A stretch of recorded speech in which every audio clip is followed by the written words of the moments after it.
this evening, and I said Sophie would be furious that I'm doing this, and I'm just supposed to be behind the scenes. Anyway. I'm an interesting little surprise. Yeah,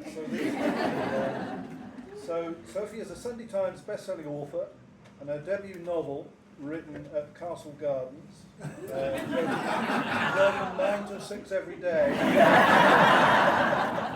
I think that's what it says. Ladies' Guide to Fortune Hunting was one of the most captivating historical debuts of 2022.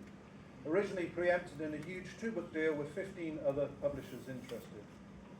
Translation rights are sold in nearly 30 countries and counting, and she has sold just over 100,000 copies across all her books.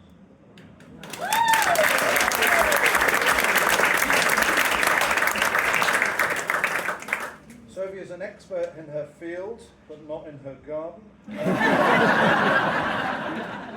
She has spent years immersed in studying historical fiction and completed a dissertation on how Georgette Hare, the original Queen of Regency, helped win World War II.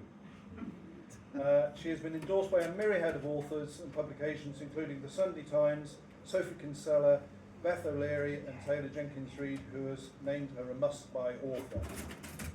And I'd just like to say that her current book, How to Lose a Lord in 10 Days, has just gone into the bestseller list at Castle Gardens. I think by tomorrow morning, by the time Wayne and team get back to the shop, it'll be a Winston's bestseller. But in order to get in the Sunday Times bestseller list, that doesn't happen by itself, and the doors are going to be locked until we get there. So anyway, without further ado, I'd love to hand over to the wonderful Lulu Taylor, and the person who writes books, but not with my surname, Sophie Irwin.